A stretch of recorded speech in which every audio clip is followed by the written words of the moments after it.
hi, how's it going? Oh, nah, I won't be able to attend the party later tonight.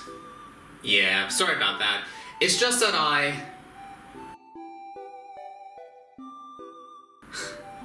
have plans.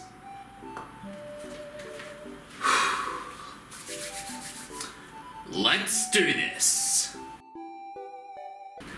The Emperor's New Groove on the PlayStation 1.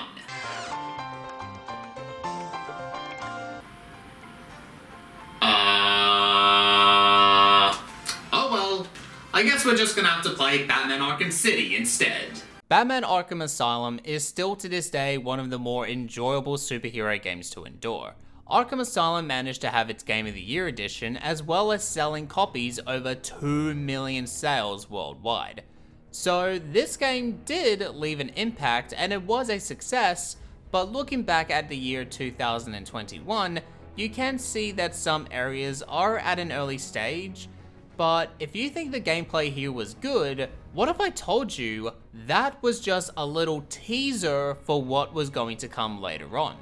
Rocksteady saw they had to do something bigger than Asylum, and this brings us to the sequel, Batman Arkham City.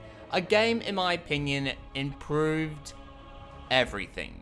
Every problem or issue I had in Asylum all went away because Rocksteady knew they had to come up with new ideas in terms of gameplay style. So today, we're going to continue on the Batman Arkham series to talk about another one of my favorite video games of all time, Batman Arkham City. But why is it one of my favorite video games of all time, I hear you ask, even though you didn't even ask that question in the first place, but that's okay, I'll let it slide. Well, it's probably best to not waste any more time and get stuck into the review. The story will begin only depending on what edition you have. If you have the first version, it'll skip right over to the Wayne and Hugo Strange introduction. But if you have the Game of the Year edition, which is the definitive way to experience Arkham City, the game will start with some future foreshadowing, and then you'll get straight into some Catwoman gameplay.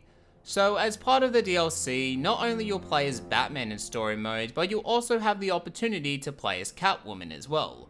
We'll talk more about the DLCs later on, but for now, after the events of Arkham Asylum, the former warden Quincy Sharp is now the mayor of Gotham and announces a rebirth of a prison for all the bad people. But this time, instead of locating at an island, the project will be taking place in the middle of Gotham City, and he gives Hugo Strange— wait, what?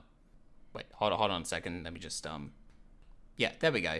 And he gives Hugo Strange leadership of the project, now being called Arkham City. Roll credits. But this was all part of Strange's plan. Bruce Wayne was protesting about why the new prison was being built in the heart of Gotham, putting all the civilians in danger. Then Bruce gets captured by Hugo Strange's team, known as Tiger, and Hugo explains to Bruce that he knows his secret identity, and if Bruce tries to stop Strange, he'll let everybody know who Batman is. So you get locked up inside Arkham City, and all the villains Batman has encountered before are here. Penguin, Black Mask, Two-Face, the Riddler, the list goes on and on. After a battle sequence, and I'm not sure why Bruce Wayne would just break out of his cuffs and flip around attacking enemies everywhere, and not one person thought to themselves that, hey, his fighting style is quite similar to Batman's. Wait a second! But anyway, Penguin doesn't remember it as you make sure he has short-term memory loss. Bruce Wayne climbs up to the top of the building and suits up as Batman, noting to the player that an adventure is about to begin. After hearing from Catwoman that the Joker might be behind this, Batman travels to Ace Chemicals where Joker resides. But something about Joker looks very different. Nice of you to say, but you of all people should know there's plenty wrong with me. What the fuck is that? As it turns out, because Joker has taken the Titan formula and transformed into the hideous monster— wait, hold that thought.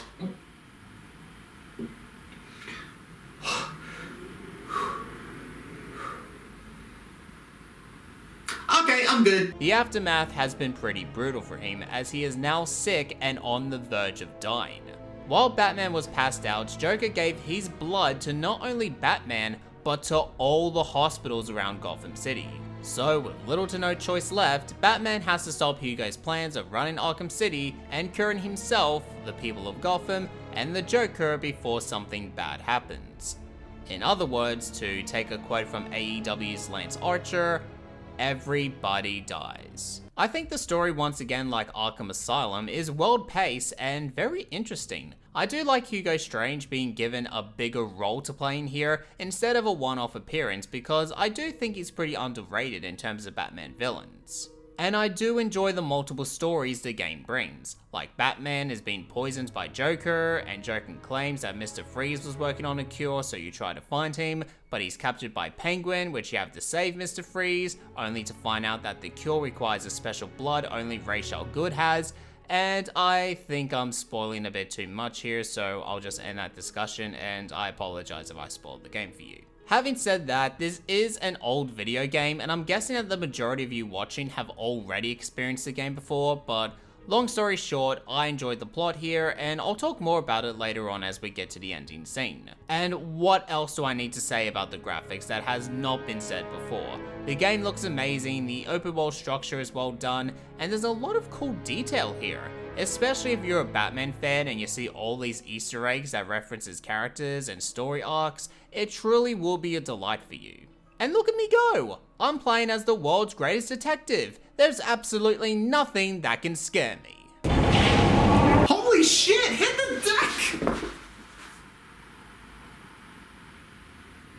Oh yeah, that's right, I just remembered it's a video game. At first, when it comes to gameplay wise, it may look and feel similar to Arkham Asylum, but the gameplay in Arkham City has been tuned up and worked on to feel more smoother and just downright addictive. The combat is improved with more animations and being able to have more room. In Arkham Asylum, I felt the combat was cramped up, maybe because the area you're in was a bit too small, but here, you have a more open space to see your surroundings and have an idea on who to hit next. It definitely helps out when you're trying to strategize your playstyle. Not only do you have your gadgets to use during combat, including some new ones like the remote electrical charge, the freezer cluster, and the mine detector to name a few, but enemies will eventually bring new items to the table and offer a bit of challenge, like shields to protect themselves, a shock baton that can stun Batman, and protective gear enemies can put on, so you will have to think on the fly to make sure you succeed. Like I said, there's new animations for Batman, including the takedowns. When your combo meter is highlighted, you can use different types of takedowns like destroying an assault rifle, a double takedown to defeat 2 enemies at once, breaking a shield and using it on an enemy, and I can list out a lot more, but we'll probably be here for a while and life is too short, so we'll just move on from there. But overall, there's more takedown animations to see and it's very enjoyable to witness it once executed. First, starting up Arkham City, it offers you a massive open world to explore. So the focus here on getting from A to B is gliding your way through the city, and it's really fun. As you slowly start going down, you can dive bomb and then pull back up and you'll regain a bit more airtime. If by any chance you have the grapple boost, you'll be able to speed up and once again get more time to be up in the sky. I can appreciate there's no fast travel here, as realistically, you can go from Ace Chemicals to the museum in just a few minutes, so adding the fast travel in Arkham City would have been a waste in my opinion. Detective mode has been revamped and improved upon to make it more interesting. One of my biggest problems about Arkham Asylum is with detective mode on, you can see everything and the game becomes way too easy. But here in Arkham City, detective mode adds in a blurring fog so you can't see clearly from a faraway distance. So the closer you get to your objective, the clearer it'll be. And on top of that, your quest marker and compass is automatically turned off while you are using this function. I'd say it's a good thing because it accomplishes 2 things. 1, you won't be using detective mode that often, so you'll enjoy the details and the visuals Arkham City brings to you. And 2, while you can't see things far away, but you do have areas that are highlighted, and when you see it, you can't help but move closer to see what it is. It could be an ally, an enemy, or a puzzle to solve to get a Riddler trophy. I'll also say the stealth is also greatly improved on, and that is due to the AI becoming a lot more smarter and more faster. And combine the stealthy moments with your new gadgets and new layouts to help you select your strategy with who to take out first, planning ahead and improvising as you go along, the stealth is a lot of fun here. It would be a shame to get blood all over my nice new outfit. What do you think, Batbrain? Like it? I'm not simping for her. She's only a video game character. Oh, come on. You know you want to. Just look at me and Toriel over there. We're having the time of our lives. For the last time, Toriel is a fictional character. I mean, how many times do I have to say this? Well, if she's a fictional character, how come she's standing over here right now? Because of my terrible video editing skills? Oh, that's not true. Oh yeah? Watch this. The next scene you're about to see is not going to have Toriel next to Hobo Joe. Oh, don't be ridiculous. There's no way that Toriel is going... Oh, she's gone. And there's a cool thing Rocksteady added. If you are tired of the main story, you can take a break from it and play through some side missions. Yes, you heard me correctly. You'll be able to explore different side stories that are going on throughout the game. Some of them will trigger through detective mode, so you will have to keep an eye on some missions if you want to follow the storyline.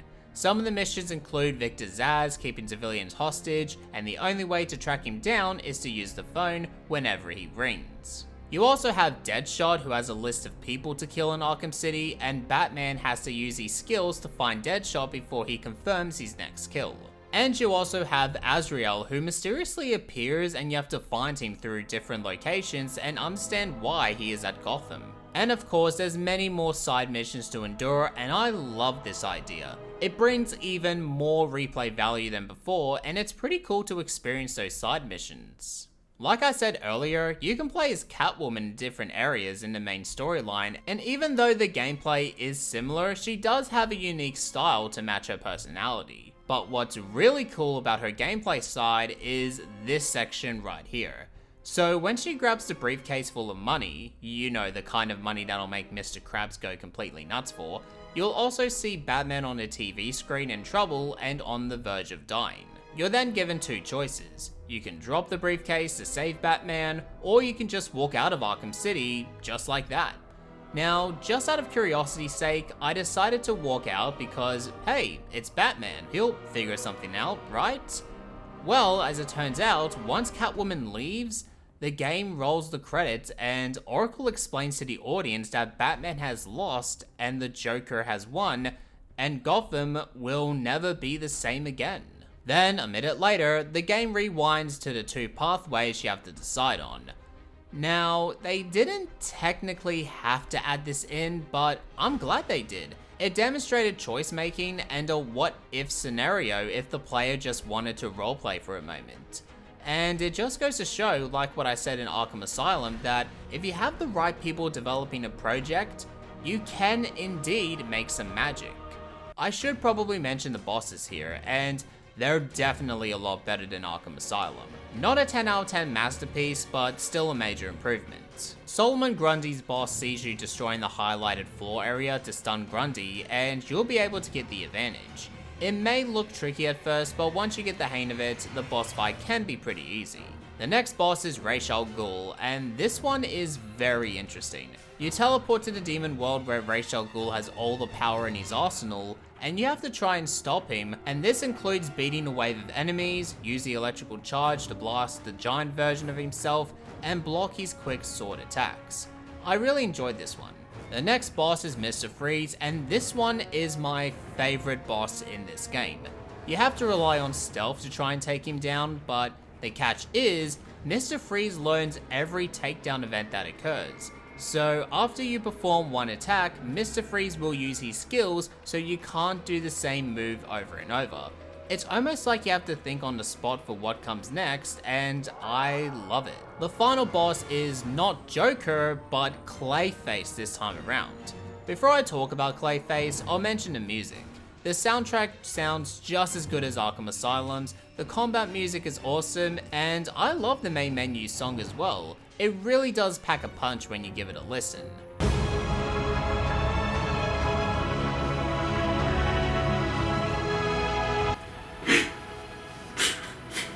Aw, Hobo Joe, what's the matter? Are you sad that I got rid of Toriel? Nah, it's not that, it's just... It sounds so beautiful!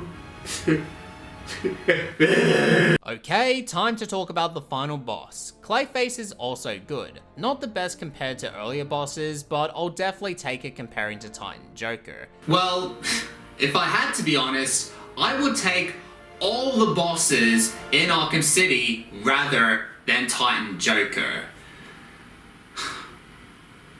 You know, I can still think about it in my head. I mean, it was just so disgusting. Clayface will have different sort of attacks, so always be on your guard whenever he tries to pull something different. Joker blows up the floor, and you and Clayface are located at the Lazarus Pit of all places. You manage to beat Clayface as he gets sunk into the pit. Now, I hate spoiling any video game endings cause I do think it ruins the opportunity for new potential players to get hooked on to the game itself or the entire series, but for the sake of how impactful this ending is, I'm going to play this ending for you to understand just how powerful the ending scene is. Do you want to know something funny? Even after everything you've done, I would have saved you.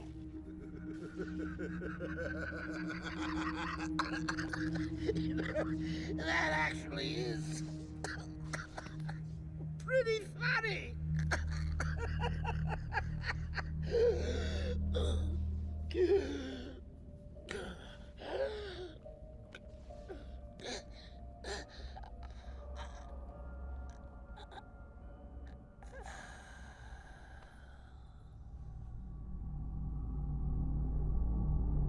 It's honestly one of my favorite endings, not only involving the Batman universe, but just video games in general. Rocksteady pulled off a massive twist in the storyline by killing off one of the biggest and baddest villains Batman has ever encountered. It was a risky move, and just like in a game of cards where you go all in, Rocksteady managed to win the game.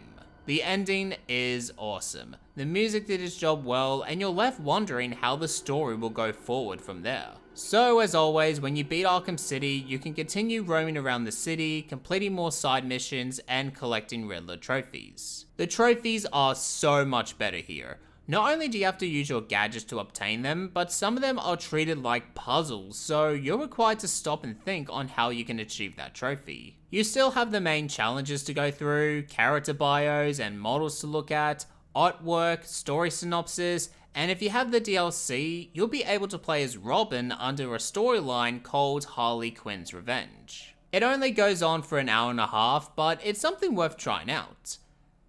And yeah, I think that's pretty much all I need to say about this game. And holy mother of Jesus, Batman Arkham City is a freaking amazing video game.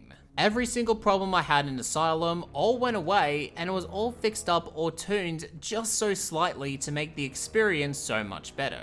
The story is again epic. The combat is great, the music is great, and the insane amount of replay value this game offers brings in a ton of cool things to do in Arkham City. So with that being said, I'm giving Batman Arkham City a score of 9 out of 10. Not entirely a 100% perfect game, but I honestly wouldn't complain if other people gave this game a 10 out of 10. Batman Arkham City is such a roller coaster experience, and one that you should definitely try out. Yeah, if you haven't got the game, get it, ASAP.